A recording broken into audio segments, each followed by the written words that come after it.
So this is my week 9 vlog and it is about mashups and Vine.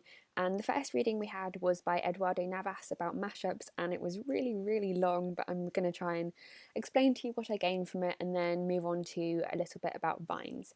So the first reading by Navas was about mashups, and it firstly introduced the idea of sampling, which is basically a fancy way of saying cutting or copying and pasting. Though it was first used for creating music mashups in the 70s when everyone was into like disco music and things like that, which was known as a regressive mashup, it's now spread to other forms of media such as videos and web applications, which are known as reflexive mashups. I also found it really interesting that Navas used the examples of sites such as Twitter, Wikipedia, Facebook, and Google News as regenerative remixes because they depend on people constantly updating them with new information. So they're a mashup in that way that everyone's kind of uploading things and it all kind of culminates into these websites, and these websites would not exist without all these people constantly uploading new information to them. So Remix is a really effective tool at using kind of digital media to communicate to a mass audience in a very efficient way. So this is why it's really important in the study of viral video production. And since I started kind of reading up on remix culture and mashups, it seems that I can't avoid them. Literally every day in my life I will come across them, whether it be in kind of best of 2013 videos on YouTube, like best songs, best films, or in reality TV shows like in I'm a Celebrity. Whenever if someone gets kicked out of the jungle, they will show like a best bits kind of remix mashup clip. One mashup that I particularly enjoyed that I saw quite recently, which was spread through Facebook, was the YouTube Rewind, and I'm a massive YouTube fan. I know a lot of the kind of popular YouTubers, and this YouTube Rewind used these YouTubers to reenact kind of famous pop culture moments from 2013 with a backing track of some of the most popular songs from 2013, which were all kind of mashed up into one big song, and it was really cool. And here is a little sample of it. From the same page, I know you want it. Hey. I know you want it. We came here to live life like nobody was watching. Blurred lines, blurred lines, blurred lines, blurred lines, blurred lines, blurred lines. Hey. Mashups can also, however, be found on apps such as Vine and Instagram, and this is another reason why I literally cannot avoid seeing these mashups on an everyday basis, because I'm a bit of an Instagram addict. I hadn't used Vine before this, but I actually really enjoyed using it for the project, which I'll show you in a little bit. So basically in these apps, users can take kind of short samples of little video clips and make them into one longer video clip, although it's not really that long. It's a maximum of 6.5 seconds on Vine. So we mainly focused on Vine, which is an app which was released in January 2013 and is owned by Twitter. So users create these short clips and upload them to the internet where everyone else can see them and people can follow you and stuff like that. And basically the main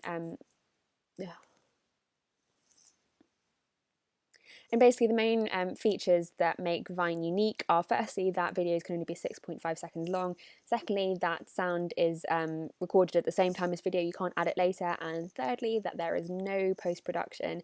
And so because of this, it means that people who create Vines have to be really creative with how they do it in order to kind of meet all these different criteria and still have a kind of meaningful Vine. So on Vine you can pretty much see that most of the videos are comedic, and I don't really know why this was, but in one of the readings that we read, it kind of explained it, and it said that because of the time restriction of 6.5 seconds, it means that Vine users are forced to use a version of the rhetorical device called reductio ad absurdum. So by stripping away all of the kind of nuances of any given situation or idea, Vine users are left with only a short video that most often serves as satire, criticising social vices through light-hearted humour. And you can definitely see that when you look through Vine. Basically all of them are comedic. However, as well as these kind of pranks and satire, there are some which are, for example, citizen journalism or stop motion, which are also really clever. So personally, I'd never used Vine before, as I said, but I'm going to insert my 5 Vines here.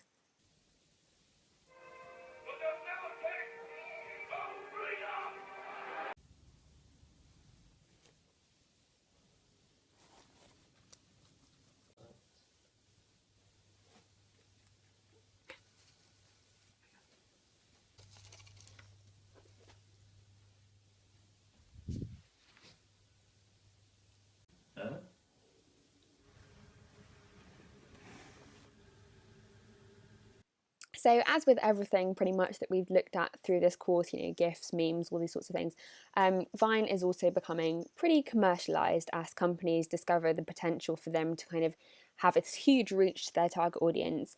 And according to Dunkin' Donuts, each of their hashtag Dunkin' replay vines delivers as many impressions as a comparable TV spot at significantly less cost. So obviously it's got a huge benefit for them of being completely free to upload these things. Also, Trident Gum has started using existing Vine stars such as Nicholas Megalis and Rudy Mancuso to kind of latch onto their Vine fame and advertise their products through that. This is, however, done in quite a kind of clever and humorous way, unlike some less imaginative forms of advertising, which can just be pretty annoying.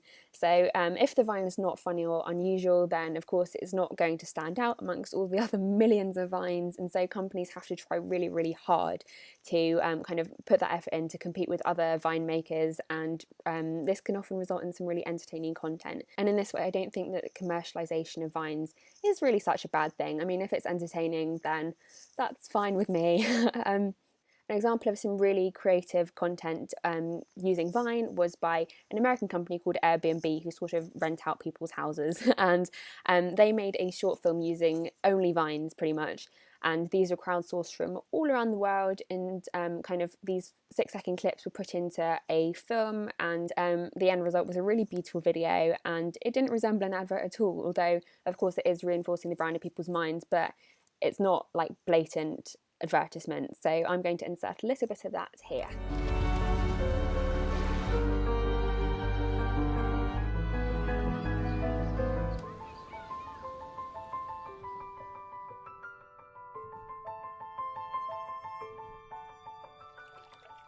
So pretty much in conclusion, I'd say that remixes allow really, really great freedom of expression, and they allow messages to be carried very efficiently.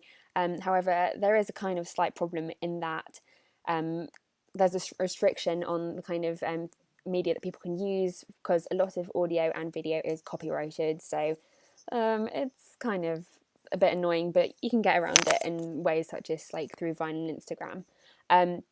There's also the issue of increasing commercialization, as I just mentioned, but I don't think that this is too much of a problem, simply because companies have to put so much effort into the Vines in order to make them stand out. So that's pretty much my summary of Vines and Mashups, and I shall see you in 2 weeks' time for week 11. Bye!